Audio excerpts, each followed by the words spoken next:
윤희가 갑자기 이슬람교로 개종을 해서 히잡을 쓰고 이자놀이 좀 그만해라고 그 힘들 때 오는 건 삼류다. 힘들 땐 스스로에게 부끄럼이라는 조건이 이기호 작가 신간 정말 오랜만에 보는 것 같아요. 제가 처음 접한 소설이 원주통신이었는데 글을 통해서 웃기는 게 울리는 것보다 상대적으로 힘들다라는 말에 공감하는 편이거든요. 네. 작가는 내 안의 찌질함을 꺼내서 피식하게 만드는 능력이 있는 것 같아요. 저는 표지도 좋았던 것 같아요. 달콤한 게 때론 독일 수도 있잖아요. 그런 걸 상징적으로 잘 보여준 것 같아요. 평소 읽던 소설에 주인공은 이름이 나와 있지 않은 경우가 많았는데 이는 누구나가 될 수 있는 것 같아요. 이 책 같은 경우에는 이름을 뚜렷이 밝히잖아요. 네. 그러면서 누군가가 불편함이 좀 더 뜨끔하게 만드는 그런 걸 보여준 것 같아요. 저는 예전에 시 강의를 들은 적이 있었는데 네. 그때 선생님이 했던 말을 아직도 잊지 않고 있어요. 시는 꽃이 피었다 라고 쓰지 않고 꽃의 이름을 불러주는 사람이라고 했는데 네. 그런 거랑 같은 맥락인 것 같아요.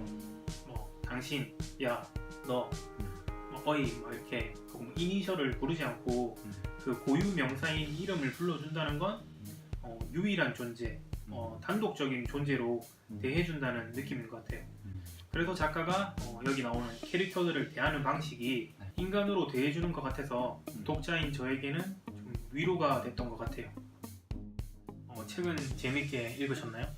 제목부터 이기호하고 웃었던 것 같아요. 그러나 가볍지만은 않은 불편함을 가득 품고 있는 그런 책이라고 느꼈어요.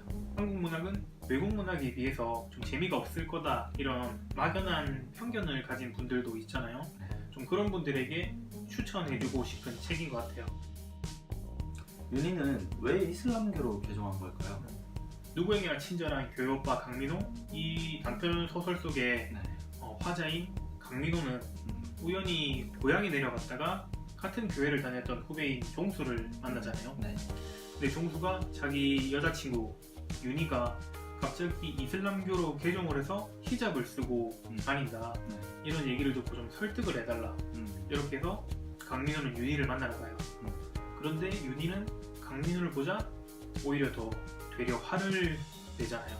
네. 교회를 다니던 윤희가 갑자기 뜬금없이 이슬람으로 개종했다는 게 왜일까를 생각을 해봤는데 윤희가 함께 간 교원 연수에서 가이드가 이런 말을 해요. 메카로 순례를 떠나지 못하는 가난한 무슬림들은 대신 이 모스크로 순례를 온다. 윤희는 이슬람교를 통해서 자신만의 순례를 떠난 건 아닐까 그런 생각도 했어요. 책에서 정확하게 드러나진 않지만 그 윤희의 개종과 그 강민호에 대한 분노에는 강민호가 했던 어떤 행동 혹은 어떤 친절들이 큰 영향을 줬을 거라고 생각을 해요. 윤희와 강민호 사이에 무슨 일이 일어났다는 것 자체가 중요한 건 아닌 것 같은 생각이 드는데요. 화자가 자신도 모르게 했던 어떤 행동 혹은 친절이 윤희라는 인물에게는 큰 상처를 줬다는 거죠. 그런데도 가해자가 그 사실이 가해인지도 모른다는 그 끔찍함, 그 참혹한 사실이 윤희라는 인물에게는 2차 가해가 되는 것 같아요. 근데 단편 소설의 제목처럼 그 강민호라는 인물은 정말 누구에게나 친절한 사람이잖아요. 윤희는 강민호에게 이자놀이 좀 그만해라고 말하게 되는데 저는 화자의 친절 자체를 의심하게 됐어요. 그의 친절이 받아들이는 사람을 고려하지 않는 부끄럼 없는 막대먹은 베품은 아니었을까? 예전에 저희가 함께 읽었던 책 중에 슬픔의 위안이라는 책이 있잖아요. 거기서 나왔던 말 중에 누군가에게 밧줄을 던질 땐 반드시 한쪽 끝을 잡고 던져라 이런 말이 있잖아요. 한쪽 끝을 잡고 던져라는 말이 말의 책임을 지라는 말인 것 같아요. 친절이라는 것도 단순히 던지는 말이 아니고 책임이 있어야 할 것 같아요. 그 프랑스 대혁명 당시에 민중들이 빵이 아니면 죽음을 달라 이렇게 외쳤는데 그 당시 왕비였던 마리 앙투아네트가 이렇게 말했어요. 그런 빵 대신 케이크를 먹으라고 해요. 근데 그 말이 정말 저는 좋은 의도로 한 말이었다고 생각을 해요. 네.